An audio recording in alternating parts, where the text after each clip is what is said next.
Olá, pessoal! Então, dando continuidade à abordagem da nossa central de material e esterilização, a gente vai estar vendo agora alguns pontos importantes dessa limpeza, né? Olha a charge. Estamos sem material cirúrgico, mas não se preocupe, eu esterilizei esse machado em casa.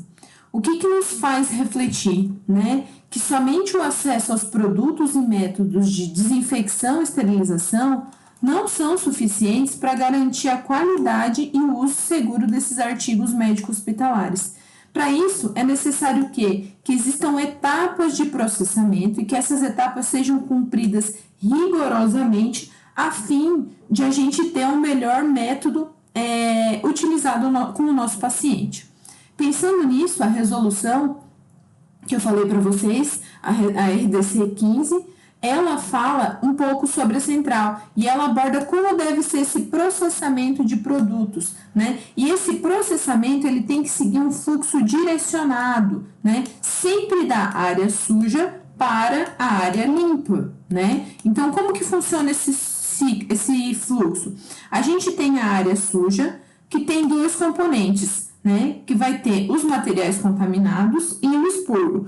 Essa área suja, ela vai ser destinada a estar recebendo os artigos sujos e estar realizando o processo de limpeza dos mesmos, né? Então, eles vão vir da recepção, né? Da recepção vão ir para a limpeza, da limpeza vão ser lavados e vão ser separados. Daí a gente vai passar para a segunda etapa, né? Para a segunda parte, que seria a área limpa. Nessa área limpa, a gente vai iniciar no preparo e empacotamento, né? Que vai ser a análise e separação dos materiais, em que vão ser montadas as caixas cirúrgicas, os kits cirúrgicos, conforme é orientado e é passado e conforme os POPs utilizados na central de material, vão ser feitos todos os pacotes para preparação da área de esterilização, né? Essa área vai ser determinada escolhendo-se o método que vai ser utilizado para estar fazendo a esterilização dos produtos, vai montar a carga que vai entrar nesse maquinário, a gente tem uma capacidade aí de até 80%, a gente não pode sobrecarregar a carga, e está acompanhando esse processamento e o desempenho do equipamento, né? Então, nesse momento,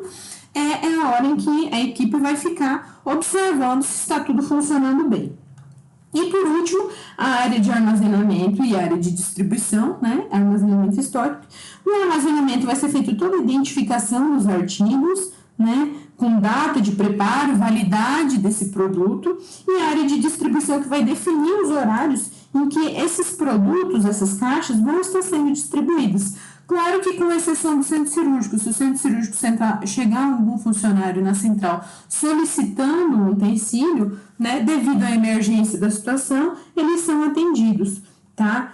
Pensem que o centro de material estéril, ele deve então estar próximo dos centros fornecedores, ou seja, próximo do almoxarifado, da lavanderia, porque vai vir toda a rouparia para ser também esterilizada, né? E tem que ser de fácil acesso para os centros cirúrgicos e principalmente para as UTIs, tudo bem? Aqui são alguns equipamentos, vai depender muito do POP que é utilizado na central que vocês trabalham, né? A gente pode ter a utilização de luvas mais grossas para a área suja, né? Sapatos emborrachados, usos de capotes, máscaras, né?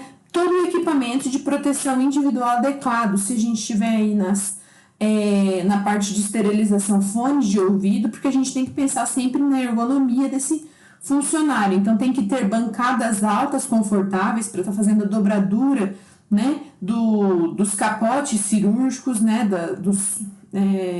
dos campos cirúrgicos. Então, aqui, essa é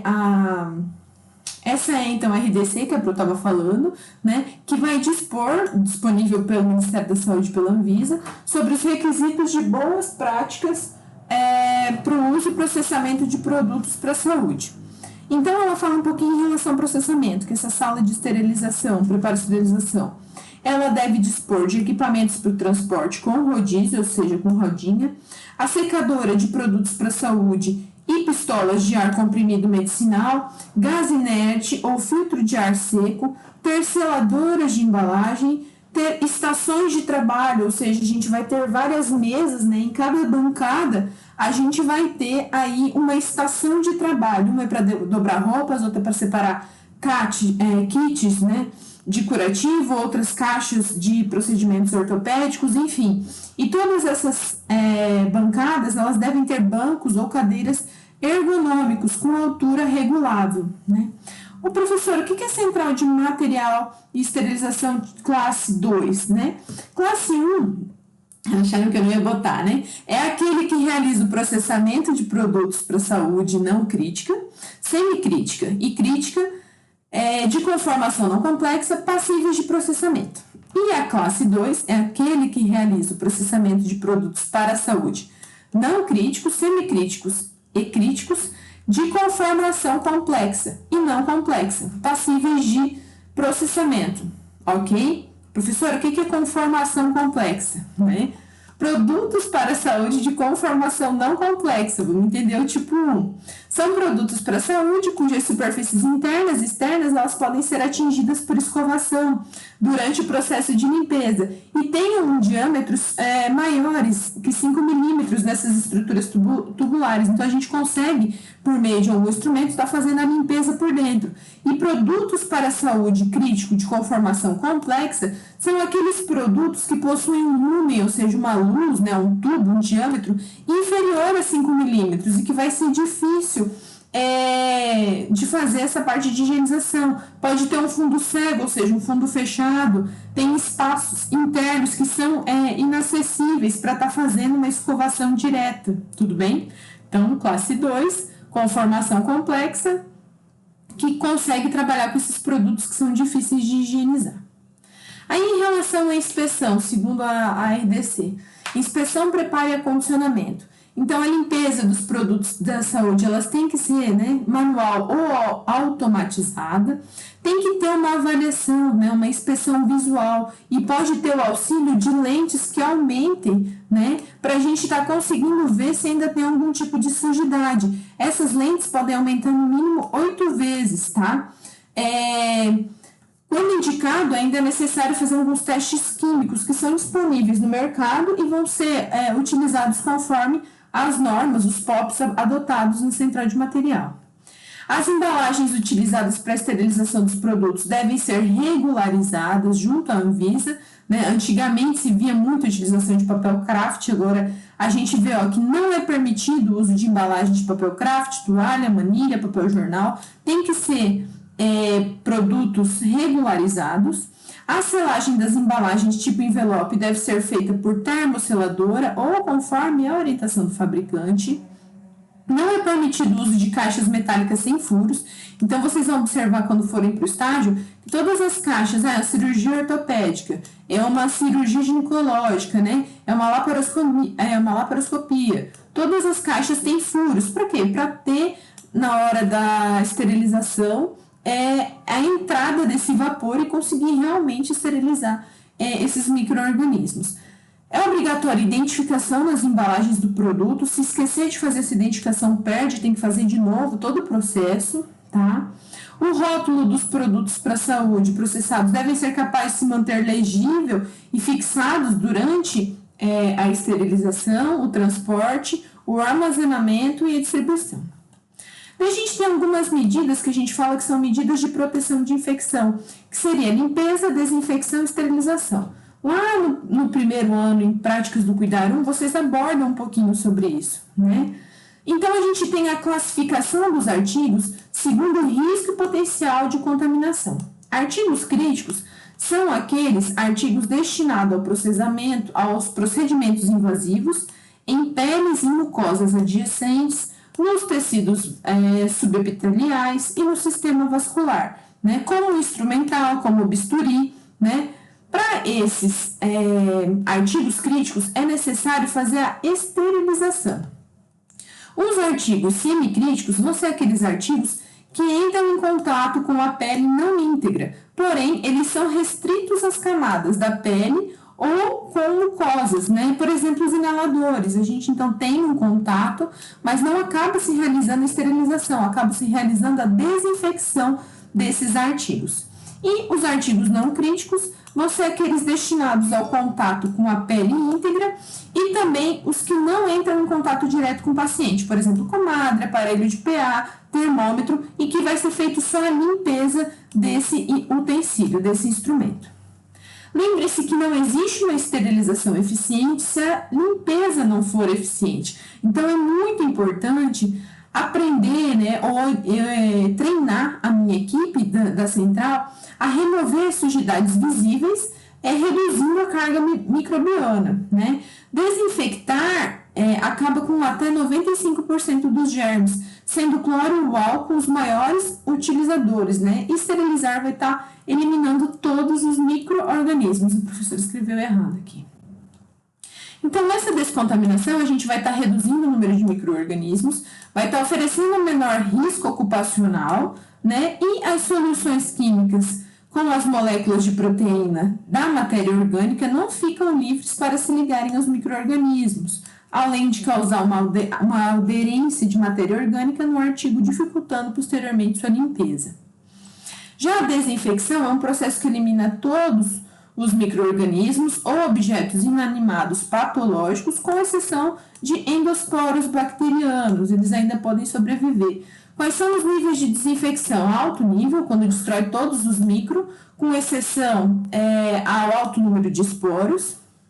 Médio nível, elimina bactérias, a maioria dos vírus, fungos e microbactérias, para as unidades básicas. E baixo nível, quando elimina a maioria das bactérias, alguns vírus e fungos, mas não elimina as microbactérias, né? Utilizado em cozinhas e na nutrição, essa desinfecção.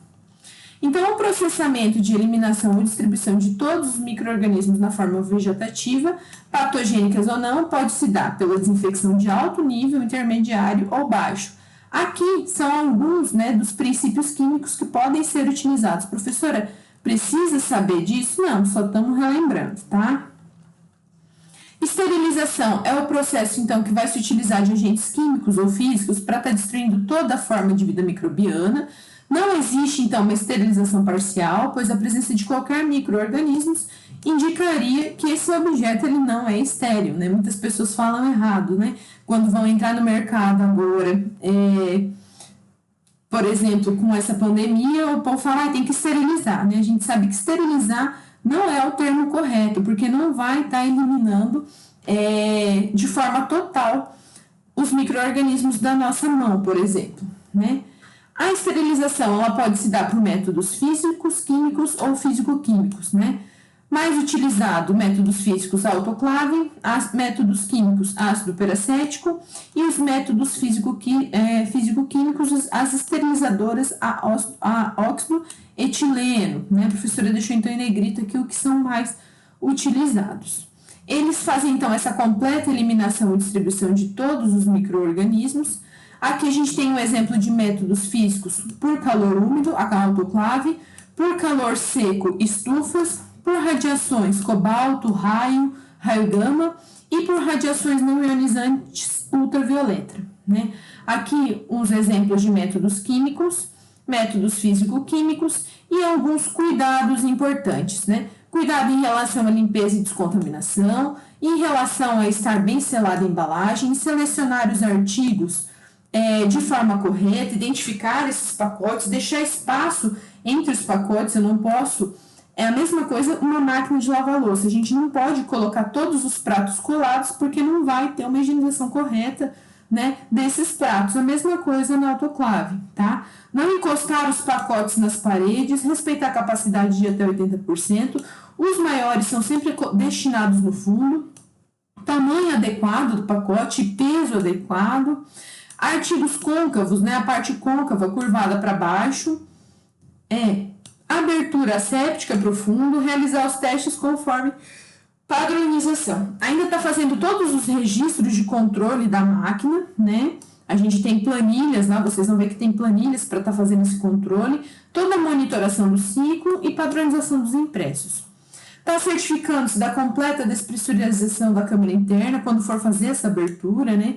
A abertura da técnica de forma correta. Hoje a gente tem portas mais modernas, mas antigamente parecia aqueles antigos cofres, né? Fazer sempre a lavagem das mãos, tá utilizando para mexer com esses materiais, utilizando máscara e colocar os pacotes em carrinhos protegidos e cobertos, né? A gente tem aí inúmeros controles de qualidade que vão ser pré-determinados pela CCIH do ambiente em que vocês trabalham, né? E que o Centro de Material vai elaborar os próprios POPs. Ainda que a validação das embalagens, né, ela depende de alguns eventos. Por exemplo, houve algum evento que agrediu a embalagem, ela caiu no chão, foi apalpada, foi aberta e fechada novamente, foi carregada de braço dos braços, foi colocado elástico, barbante, amassado, colocado pesos ou guardadas em gavetas apertadas, né? Tudo isso pode estar acometendo a qualidade de esterilização, né? Foi definido o tempo desse processamento? Enfim, dá para a gente ter uma abordagem, né, ter uma visão um pouco inicial, então, do que é esse centro de material de esterilização. Eu sugiro fortemente que vocês assistam a esse vídeo aqui, eu passaria em sala para vocês, né, falando um pouquinho sobre a central de material. Espero que vocês tenham gostado aí da disciplina. Qualquer dúvida pode mandar mensagem no fórum, mandar um e-mail para a Pro, mandar mensagem na sala de café. E lembre-se que existem 2 jeitos de a gente viver. A gente pode se acomodar ou usar. Quando a gente luta por ideias nas quais a gente acredita, nasce daí um sentimento de dignidade e de ser alguém que faz a diferença. Então, pensamos que sejamos, né, profissionais que fazem a diferença, né? Que acomodar-se, apesar de toda essa turbulência que a gente está passando, não nos leva a dar um caminho próximo do nosso objetivo comum, né? Que é ser ótimos profissionais, que é ser feliz profissionalmente, realizado profissionalmente. Então, sejam alguém que façam a diferença, tá bom? Então, aqui algumas das referências das RDCs. Tem um capítulo disponível, 2 capítulos disponíveis no estúdio para vocês sobre central de material. Um é do livro disponível para vocês da Associação Brasileira de Enfermeiros em Centro Cirúrgico, né, da SOBEC, e ainda tem um outro conteúdo lá disponível, ok?